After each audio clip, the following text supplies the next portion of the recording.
৩৬ দিনের আন্দোলন প্রথমত কিভাবে দেখছেন ভারতের এবং তাদের শিক্ষামন্ত্রী পদত্যাগ করেছেন এবং নতুন শিক্ষামন্ত্রীও শেষ পর্যন্ত নিয়োগ দেওয়া হয়েছে। কিন্তু গতকালই আমরা দেখেছিলাম মোদি নিজেই এক টুইটে বলেছিলেন যে শিক্ষামন্ত্রী পদত্যাগ করবেন না। ধন্যবাদ আপনাকে, ধন্যবাদ ৭১ টিভির সম্মানিত দর্শকবৃন্দ এবং আমাদের সাথে আরও দুইজন আলোচক যুক্ত রয়েছেন, তাদের প্রতি কৃতজ্ঞতা জ্ঞাপন করছি। এই গতকালকে পর্যন্ত অনেক গভীর রাত পর্যন্ত সুযোগ হয়েছে এই আন্দোলনটা একটু একটু সোশ্যাল মিডিয়া যতটুকু পাওয়া যায় বা নিউজে যতটুকু পাওয়া যায় এটা দেখার। এবারের এই ককরোচ পার্টি নামে যে পার্টির কথা আপনারা বলছেন বা আমরা বলছি, দেখুন এই পার্টির কিন্তু কোনো অস্তিত্ব ছিল না, কেউ চিনতো না, কেউ জানতো না, একেবারে অপরিচিত একটা প্ল্যাটফর্ম। আমি বলবো একটা মহা জাগরণ তৈরি করেছে তারা সেখানে। এটার ব্যাকগ্রাউন্ডটা হলো প্রশ্নপত্র ফাঁসকে কেন্দ্র করে তারা এটার বিরুদ্ধে দাঁড়িয়েছে। ভারতে মেডিকেল ভর্তি পরীক্ষা যেই প্রতিষ্ঠানের মাধ্যমে হয়, যে ইনস্টিটিউটের মাধ্যমে হয়, সেটার নাম হলো নিট। এই নিট ভর্তি পরীক্ষায় এবারে পরীক্ষার্থী ছিল ২২ লক্ষাধিক। ২২ লক্ষাধিক পরীক্ষার্থী পরীক্ষা দেওয়ার পরে জানা গেল যে প্রশ্নপত্র লিক হয়েছে এবং লিক হওয়া প্রশ্নপত্রের কারণে আবার দ্বিতীয়বার তারা পরীক্ষা নিয়েছে এবং প্রশ্নগুলো রিভিউ করে করেছে।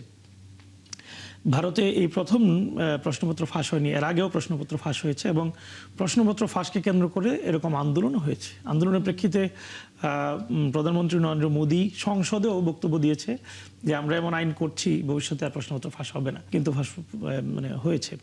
দেখুন এই আন্দোলনের সর্বশেষ ওই যন্ত্র মন্ত্র যেই একটা ইয়েতে মাঠে যেখানে হলো আন্দোলনটা চূড়ান্ত পরিণতিতে গেল, সেখানে যে আন্দোলন হলো এইটাকেই যিনি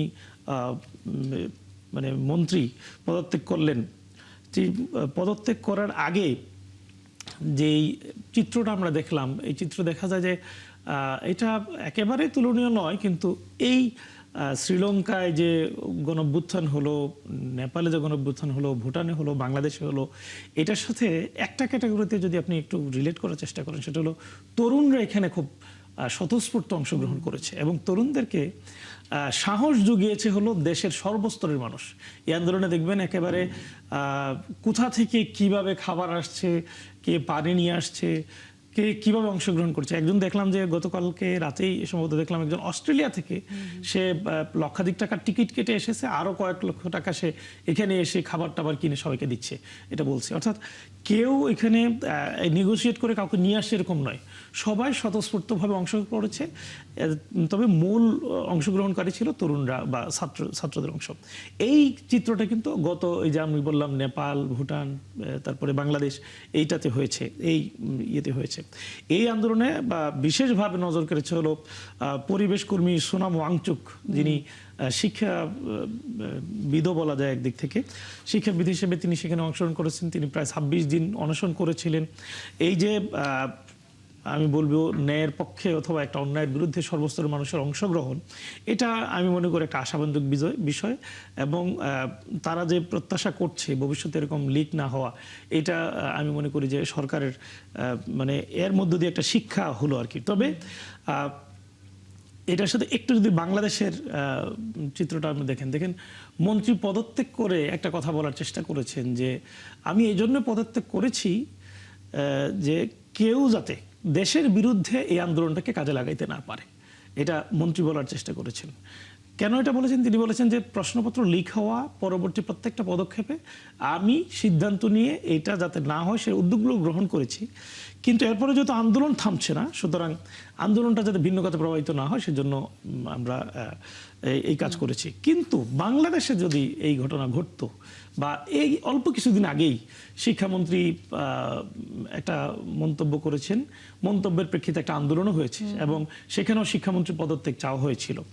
এবং দেখেন ইন্ডিয়াতে ককরোচ জনতা পার্টি কেন হলো? ককরোচ শব্দটা ভারতের প্রধান বিচারপতি তিনি কোন একটা জায়গায় এই তরুণ প্রজন্মকে ককরোচ হিসেবে অভিহিত করেছিলেন, সেইখান থেকে তারা এটাকে ধারণ করে এই আন্দোলনের নাম দিয়েছে ককরোচ জনতা পার্টি। বাংলাদেশের শিক্ষামন্ত্রী এই তরুণদেরকে বা ছাত্রদেরকে বলছে এরা হলো ফার্মের মুরগি। একটা কথা বলেছে, বলার প্রেক্ষিতে তারা কিন্তু ফার্মের মুরগি হিসেবে নিজেরা কিন্তু ওইখানে যেভাবে ককরোচ হিসেবে নিজেকে স্বীকৃতি দিয়েছে, এইখানে আন্দোলনে দেখবেন অনেক তরুণী, আমি দেখলাম সাক্ষাৎকারে বলছে যে আমরা তো ফার্মের মুরগি, আমরা কি বলবো। এটা আপাতত বাংলাদেশে যেভাবেই হোক সরকারের মেয়াদ, সরকারের সময়কাল সবকিছু বিবেচনা করে এটা জনগণ হয়তো চিন্তা করেছে বা তরুণরা চিন্তা করে আন্দোলন থামিয়েছে। কিন্তু শিক্ষামন্ত্রী এটা ঘোলা করেছে, বেশ ঘোলা করেছে। সারা দেশে বন্যা পরিস্থিতি খারাপ ছিল, বৃষ্টির কারণে ঢাকা শহর সহ অনেক রাস্তা ডুবে গিয়েছিল, এরপরেও পরীক্ষা বন্ধ করেনি। এই যে ঘুঁ ধরে থাকা, এই যে সিদ্ধান্তের উপর মানে অন্যায়ভাবে অটল থাকার চেষ্টা করা, এইটা আমি মনে করি এই প্রজন্ম আর মেনে নিবে না। জি, আমাদের এটা সাথে আমাদের জন্য একটা বড় শিক্ষা। আপনি আছেন আমাদের সাথে, আমাদের অন্যান্য অতিথিদের কাছে আসলে যেতে হবে। শফিকুল আলম আছেন আপনি আমাদের সাথে, আপনার কাছ থেকে যদি ছোট করে একটু মন্তব্যটা শুনি যে ভারতের এই শিক্ষামন্ত্রীর পদত্যাগের মধ্য দিয়ে যে ককরোচ পার্টি 36 দিনের আন্দোলন শেষ হলো, সেটি আসলে কি বার্তা দিচ্ছে? না, বার্তাটা তো খুবই স্পষ্ট যে আপনি ইয়াং জেনারেশন জেনজির সাথে আপনি যদি তাদেরকে হেয় করে কিছু বলেন, সেটা তারা আর মেনে নিবে না। তাদের যে নতুন, তারা যে রাজনীতিতে নতুন ল্যাঙ্গুয়েজ নিয়ে এসছে, তাদের ভাষাটা ডিগনিটির ভাষা, যেটা আমাদের এখানে হয়েছিল আপনার মনে আছে প্রভাস আমিনের কোশ্চেনের পরিপ্রেক্ষিতে তৎকালীন স্বৈরাচার শেখ হাসিনা যে উত্তর দিয়েছিলেন যে রাজাকারের নাতিপুতি নিয়ে, পরের দিন দেখেন ওই রাতে দেখেন কি পরিমাণ ছেলে মেয়ে, পুরো বাংলাদেশের যতগুলো হল ছিল সেখান থেকে বেড়ে এসছে তুমি কে আমি কে, রাজাকার রাজাকার। এই যে এটা বলা, এটা হচ্ছে যে আমার ডিগনিটিতে আপনি হাত দিয়েছেন, আমাকে হিট করেছেন, আমরা বেরিয়েছি। এবং ঠিক সেরকম সংযোগটি হয়তো কোনো কারণে আমাদের বিচ্ছিন্ন হয়ে গেছে। ব্যারিস্টার আবু সায়েম আছেন আমাদের সাথে, আপনার কাছ থেকে যদি একটু মন্তব্য শুনি, এই আন্দোলনটি কিভাবে দেখেছেন এই কয়দিন? আপনাকে ধন্যবাদ এবং সে সাথে আমাদের যে সহ আলোচকরা আছেন তাদেরকে ধন্যবাদ।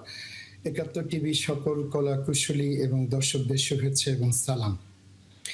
ভারতে যে আন্দোলনটা হচ্ছে এটার বিষয়ে যদি আমরা সহজভাবে উপস্থাপন করতে যাই তাহলে একটা বিষয় দেখতে পাবো, সেটা হচ্ছে যে এখানে একটা বৈশ্বিক সহমত আছে, দৃষ্টিভঙ্গির প্রজন্মগত একটা সুনির্দিষ্ট ঐকমত্য আছে। যে জায়গাটা হচ্ছে যে শফিক ভাই বলছিলেন যে আপনার যে আত্মমর্যাদা, যখন আপনার আত্মমর্যাদাতে হানবে কোনো কিছু, তখনই তারা ঐক্যবদ্ধ হয়ে যাবে এবং তারা রাজনৈতিক কোনো মতাদর্শ ছাড়াই তারা ঐক্যবদ্ধ হবে এবং স্বৈরতন্ত্রের প্রতি তাদের যে আঘাত সেটা হানবে, এবং সেটাই ভারতে হয়েছে, সেটা সফলতার সাথে হয়েছে। শিক্ষার্থীদের আন্দোলন পৃথিবীর বহু জায়গাতেই বহুবার হয়েছে। ৯০-এর দশকে আমরা দেখেছি চায়না সহ অনেক জায়গাতে, হংকংয়ে হয়েছে, কিন্তু সাফল্যের জায়গাটাতে উপমহাদেশে যেভাবে হচ্ছে সেটা আসলে সত্যিকার অর্থেই এটা অতীতে হয়নি কখনো কোথাও। এটা বাংলাদেশের সবচেয়ে বড় সফলতাটা অর্জন করেছে, পাশাপাশি নেপাল, শ্রীলঙ্কা কিংবা ভুটান। এখন সেটা রেশ গিয়েছে ভারতে। এখন ভারতে গণতান্ত্রিকভাবে নির্বাচিত হয়েছে, এত সত্ত্বেও কিন্তু বৈষম্য থেকে গেছে, এত সত্ত্বেও কিন্তু আপনার বেকারত্বের হার বাড়ছে। যেই দাবিগুলো, সেই দাবিগুলো ন্যায্য, পরীক্ষার প্রশ্নপত্র ফাঁস হচ্ছে এবং তাদেরকে কোনো না কোনোভাবে তুচ্ছ তাচ্ছিল্য করা হয়েছে। যখনই এই প্রজন্মকে তুচ্ছ তাচ্ছিল্যের জায়গায় কেউ যাচ্ছে, তখনই তারা কিন্তু রাস্তায় নেমে যাচ্ছে। এবং এই ঐকমত্যের জায়গাটা শুধুমাত্র শিক্ষার্থীদের থাকছে না, সেখানে পরিবেশবিদ আসছে, সেখানে চিত্রনায়ক নায়িকারা আসছে, সেখানে সাংবাদিকরা আসছেন, সেখানে সাধারণ মানুষ আসছেন। আমরা যেমন দেখেছি যে ঢাকার রাস্তায় পানি বিতরণ হয়েছে, ঠিক সেইভাবে আমরা দিল্লিতে দেখেছি যে পানি বিতরণ করা হচ্ছে। যারা আন্দোলন করা হচ্ছে তাদের জন্য পানি নিয়ে যাওয়া হচ্ছে, তাদের জন্য খাবার নিয়ে যাওয়া হচ্ছে। এবং আমরা আইন শৃঙ্খলা রক্ষাকারী বাহিনীর ক্ষেত্রেও দেখেছি যে তাদেরকে পিছু হটতে হয়েছে।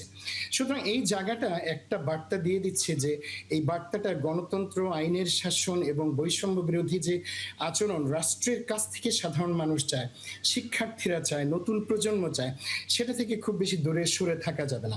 আরেকটা বিষয় আমরা এই আন্দোলনটাতে লক্ষ্য করেছি, সেটা হচ্ছে যে ধর্মীয়ভাবে যে উগ্রতা তৈরি হয়েছে, ধর্মীয় উগ্রতার মাধ্যমে যেভাবে রাষ্ট্রযন্ত্র পরিচালনা করার চেষ্টা করা হচ্ছিল, মানুষের ভেতরে বৈষম্য তৈরি করা হচ্ছিল এবং মানুষকে নিষ্পেষণ করা হচ্ছিল, সেটার বিরুদ্ধে চলে গেছে ছেলেমেয়েরা। তারা এই ধরনের বৈষম্য চায় না। ধর্মের ধর্মের নাম দিয়ে মুসলিম, হিন্দু, খ্রিস্টান কিংবা বৌদ্ধ এই ভেদাভেদগুলো তৈরি করে দিয়ে একটা রাষ্ট্র ব্যবস্থার ভেতরে মানুষে মানুষে যে বিরোধ সংঘাত সেটাকে জিয়ে রেখে একটা শ্রেণী যে সুবিধাটা লুটে, সুবিধার মাধ্যমে তারা যেভাবে নিজেদেরকে সামনে নিয়ে আসে সেটা এখন আর সম্ভব না, বোঝা যাচ্ছে।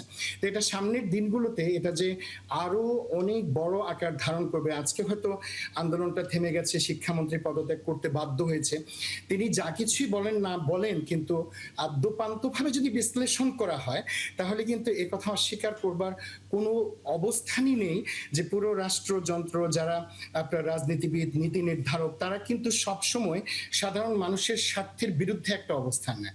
সেই অবস্থান যে আর রাখা যাবে না সেটা কিন্তু সকলের কাছেই বার্তাটা পৌঁছে গেছে।